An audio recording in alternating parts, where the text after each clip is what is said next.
अस्सलाम वालेकुम सामीन, आप सुन रहे हैं वतन रेडियो निज़ाम जदीद और मैं हूं आपका मेज़बान तारिक सिद्दीकी। आज हमारे साथ पाकिस्तान फर्स्ट के रिसर्च हेड जनाब उमैर साहब इस वक्त ऑनलाइन पर मौजूद हैं। अस्सलाम वालेकुम उमैर साहब, कैसे हैं?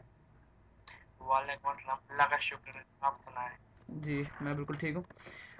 उमैर साहब, मैं ज़रा कुछ दुनियावी ख़बरों में ज़रा इंटरेस्टेड हूँ, तो हम अपने सामीन को ये बताना चाहते हैं कि बीबीसी ने रिसेंटली ये ख़बर दी है कि अमेरिकन इकॉनमी एक और ज़्यादा ख़तरनाक डिप्रेशन में जाने वाली है, जो उसके पिछले दो से ज़्यादा ख़तरनाक है। तो एक और उन्होंने रिपोर्ट इशू की कि उसके अंदर फेडरल रिजर्व ने ये कहा है कि वो अमेरिकन इकोनॉमी को सपोर्ट करने के लिए कुछ भी नहीं कर सकते, और अब वो एक तरीके से रेडी खड़े हैं, तैयार खड़े हैं एक बहुत बड़े हादसे के होने का। और अब मैंने सुना है रिसेंटली के कनाडा के जो बैंक्स हैं उसके अंदर भी तालिब इल्मों को फोर्स किया जा रहा है इस सितंबर पहली से कि वो इलेक्ट्रॉनिक मनी जो है वो इस्तेमाल करें। तो क्या आप इसको थोड़ा समझा सकते हैं कि ये असल में हो क्या रहा है?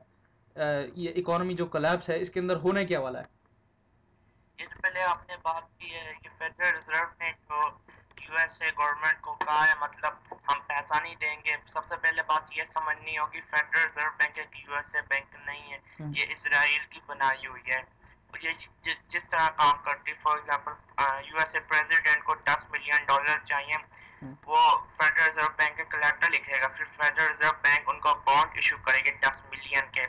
उसके बाद वही मतलब प्रेसिडेंट वही बॉन्ड ट्रांसफर करके फेडरल रिजर्व बैंक में, फिर वहां से पैसे मिलेंगे, फिर वही पैसे उन्होंने ट्रांसफर करने होंगे डिजिट में, मतलब उनके अकाउंट में चले जाएंगे, मतलब जो असली पैसा होगा कहीं आएगा नहीं, सही। मतलब एक कागज के बॉन्ड से वो पैसा बना लेंगे। सही।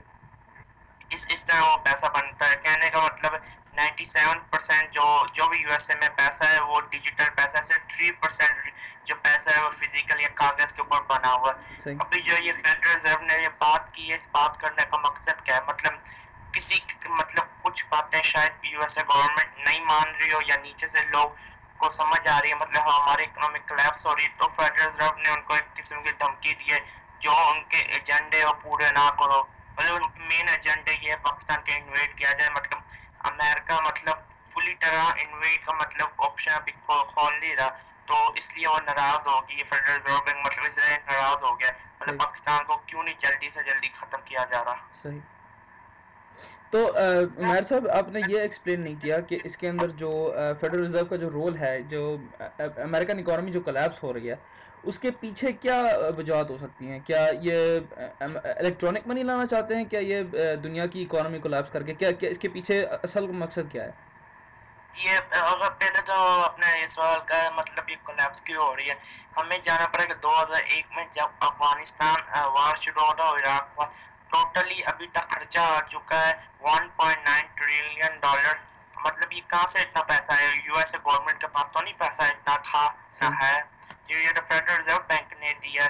तो मतलब एक किस्म का, अगर आपके पास रियल वर्ल्ड ना हो, आप ज्यादा इशू नोट करने लगते हैं, सही। वही बात है। मतलब यूएसए गवर्नमेंट ने पैसा मांगा, उन्होंने बॉन्ड दिया, उसके बाद बॉन्ड को उन्होंने ट्रांसफर मनी पे किया, फिर डिजिटल मनी पे किया। मतलब अगर अगर जितने ज्यादा आप पैसा बना के, जिम्बाब्वे में यही हुआ था, मतलब उनकी गवर्नमेंट ने ज्यादा पैसा बनाना शुरू कर दिया, तो महंगाई हो गई, तो गवर्नमेंट कोलैप्स होने लगी उनकी इकोनॉमी। तो अमेरिका में भी यही हुआ, मतलब उनको जंग के लिए पैसा चाहिए था, फेडरल रिजर्व ने बॉन्ड दिया, मतलब वहां से उनका कोलैप्स शुरू होने लगा। उसके बाद लोगों ने जाके बैंकों से अपना पैसा निकालने लगे, बैंकों में पैसा नहीं था, तो छोटी छोटी बैंकें बंद होने लगी, तो यहाँ से शुरू होने लग गया। और अभी इनका नया एजेंडा, मतलब ये चाहते हैं पैसा सारा खत्म कर दिया जाए, रियल वर्ल्ड जो भी है मतलब उनसे ले लिया जाए, मतलब जमीनें लोगों की ले ली जाए, घर ले लिया, इसका वीजा कार्ड या लोन की इंस्टॉलमेंट ना बढ़ जाओ, घर ले लेते हैं, ये रियल वर्ल्ड है। मतलब डिजिटल मनी कुछ भी नहीं होता। फॉर एग्जाम्पल अगर हम डिजिटल मनी ट्रांसफर अपने एटीएम कार्ड में करते हैं, खुदा ना खास्ता, मतलब अगर वही हमें बैंक बोले तुम्हारे एटीएम में मनी नहीं है, हम कुछ भी नहीं उनका बिगाड़ सकते, लेकिन अभी तक हुआ नहीं है। ये करना चाहते हैं, मतलब सारा मतलब डिजिटल मनी करना चाहते हैं। आपने खबर सुनी होगी, मतलब वीजा कार्ड अभी इंसान की बॉडी में फिक्स कर सकते हैं, तो मतलब वो कहीं भी दुनिया में चला जाए, गुम भी हो जाए, वो फिर भी शॉपिंग कर सकता है। सही। ये नए एजेंडे इनके 2012 तक, जो भी मनी मतलब जो भी ये पैसा वगैरह से खत्म कर दिया जाए, ये मतलब फिजिकल मनी और डिजिटल मनी में लेके आया है। आया जाए। जो 3% भी है मतलब फिजिकल मनी, उसे भी ये खत्म करना चाहते हैं। सही। अच्छा उमर साहब ये भी बताइएगा कि जब हमने ये एक साजिश जो है हमने इसको खोज की है जो दुनिया की इकोनॉमी को ख़त्म करना चाहती है, जैसे IMF, world bank, JP Morgan etcetera, ये सारे के सारे एक साथ काम कर रहे हैं। तो क्या आप इस तस्वीर को एक इस्लामी जाविये से पेंट कर सकते हैं, यानी हमारे हाँ जी, आपने बड़ा सामने को अच्छा बताएं? सवाल किया है, जी। क्योंकि एक छोटा सा मुल्क, ना इन्होंने कभी शायद उस मुल्क पे इन्वेस्ट करने का सोचा होगा, ना ये अभी सोच रहे हैं, शायद अभी सोचने लगेंगे। मलेशिया मलेशिया ने इस्लामिक करेंसी बना ली, मतलब उन्होंने दिनार शुरू कर लिया गोल्ड के। उन्हें पता सही। चल गया मतलब सही। इनके इनके एजेंडे, इनके ये क्या मतलब ये करना चाहते हैं, इनके गोल्स क्या थे। उन्होंने मतलब गोल्ड में फिर से उन्होंने स्टार्ट कर ली ट्रेडिंग, से मलेशिया में इस वक्त हो रही है। तो सही। मतलब मलेशिया मुल्क ने स्टार्टिंग की है, मतलब ये वहां तक तो नहीं रुकेगी। ये तो नॉन मुस्लिम मुल्क को भी अब वजीर प्रेसिडेंट ने बात की, हमें गोल्ड के कॉइन फिर से शुरू करने चाहिए। मतलब अभी ये रुक तो नहीं रही है, अभी ये तो सारी दुनिया में मतलब फिर से गोल्ड मतलब आने वाला है, लेकिन गोल्ड जो भी है कम हो रहा है, क्योंकि फेडरल रिजर्व और इसराइल वगैरह गोल्ड को मतलब इकट्ठा करने की कोशिश कर रहे हैं। आजकल आपने सुना होगा नई स्कीम्स निकली है, अगर आप इतना गोल्ड दोगे तो मतलब आपको डबल इंटरेस्ट वापस मिलेगा गोल्ड के साथ। सही। आपको इंटरेस्ट तो वापस मिलेगा, लेकिन गोल्ड वापस नहीं मिलेगा। सही। तो मतलब इस्लाम के मुताबिक मलेशिया ने बड़ा अच्छा स्टेप उठाया है माशाल्लाह, लेकिन ये स्टेप जो मेन मुल्क है ईरान, तुर्की, पाकिस्तान, इन मुल्कों को अब उठाना चाहिए, खासकर पाकिस्तान को सब उठाना चाहिए। सही।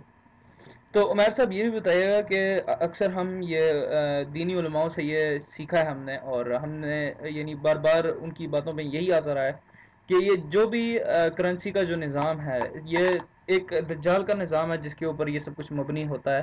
तो फिर इसके बारे में भी कुछ हाईलाइट करके बताइए कि ये यहाँ पे हो क्या रहा है असल में।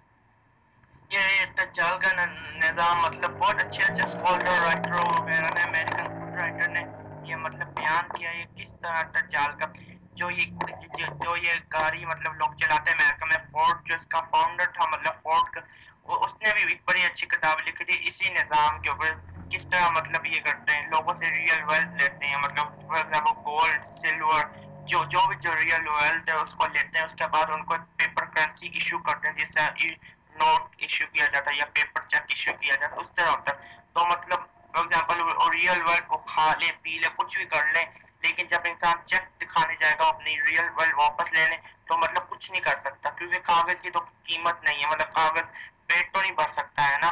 सही। तो ये इन्होंने ये निज़ाम शुरू किया था लेट वर्ल्ड वॉर टू में, मतलब वही बैंक थी जो जर्मनी को भी पैसा दे रही थी, वही बैंक थी जो ब्रिटेन और रशिया को भी पैसा दे रही थी। सही। मतलब ये इनका मेन काम होता है मुल्कों में जंगे कराना, तो जब जंग होती है ये बहुत बिजनेस करते हैं, मतलब प्रॉफिट इनका बहुत होता है बीच में से, सही। क्योंकि जो मुल्कों के बीच में असली होता है, जिस तरह उनकी नेचुरल रिसोर्सेज होती हैं मतलब वो निकाल लेते हैं, जो गोल्ड उनका बेसिकली होता है, मतलब बहुत कम मुल्क है किसी भी मतलब स्टेट बैंक में गोल्ड पड़ा हो, यानी पाकिस्तान की जो स्टेट बैंक है उसके अंदर भी, पाकिस्तान का जो बैतुल माल है उसके अंदर भी गोल्ड नहीं होगा। सही।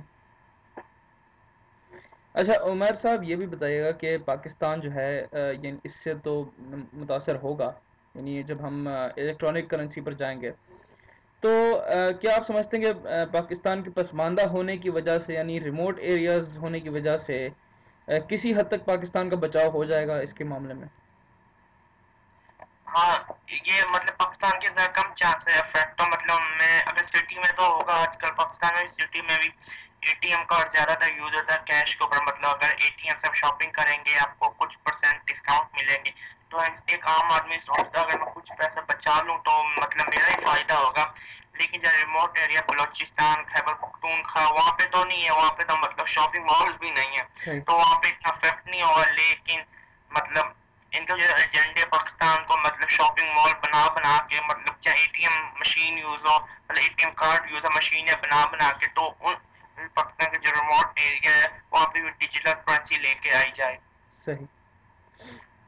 अच्छा उमर साहब दूसरी तरफ आते हैं, एक और बहुत ही दिलकश खबर है, मैं ये कहना चाहता हूँ कि सैलाब, पाकिस्तान में जो सैलाब आए हैं इनकी वजह से पाकिस्तानी